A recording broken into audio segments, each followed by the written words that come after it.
We now return you to Carl Phillips at Grover's Mill. Ladies and gentlemen, am I on?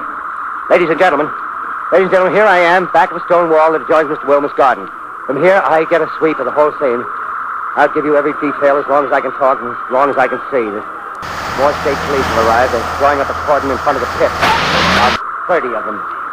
No need to push the crowd back now. They're willing to keep their distance. The captain's conferring with someone. Can't quite see who. Oh, yes, I believe it's Professor Pearson. Yes, it is. Now they've parted, and the professor moves around one side, studying the object, while the captain and two policemen advance with something in their hands. I can see it now. It's a white handkerchief tied to a pole. Flag of truce. If those preachers know what that means, what anything means. Wait a minute, something's happening. Some shape is rising out of the pit. I can make out a small beam of light against a mirror. What's that?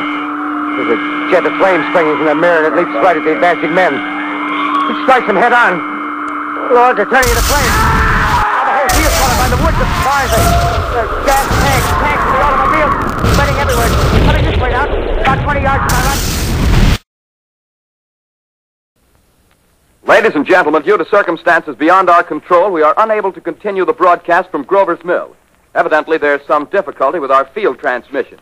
However, we will return to that point at the earliest opportunity.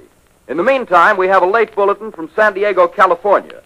Professor Indelkoffer, speaking at a dinner of the California Astronomical Society, expressed the opinion that the explosions on Mars are undoubtedly nothing more than severe volcanic disturbances on the surface of the planet. Ladies and gentlemen, I've just been handed a message that came in from Grover's Mill by telephone. Just one moment, please.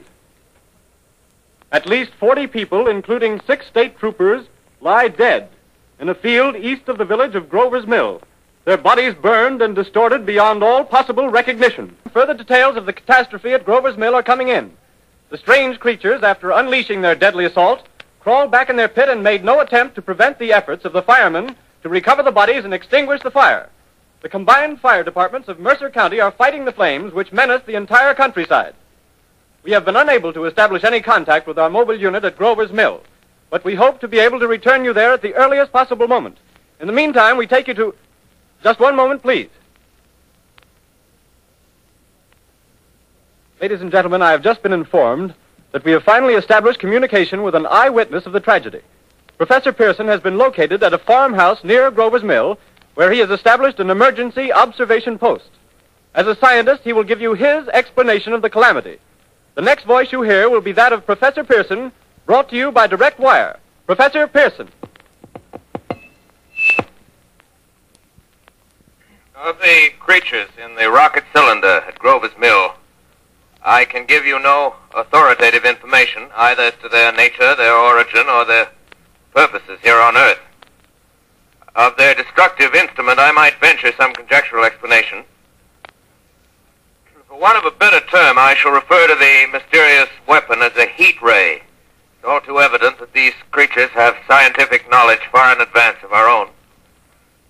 It's my guess that in some way they are able to generate an intense heat in a chamber of practically absolute non-conductivity. This intense heat they project in a parallel beam against any object they choose by means of a polished parabolic mirror of unknown composition, much as the mirror of a lighthouse projects a beam of light. That is my conjecture of the origin of the heat ray. Thank you, Professor Pearson. Ladies and gentlemen, here is a bulletin from Trenton.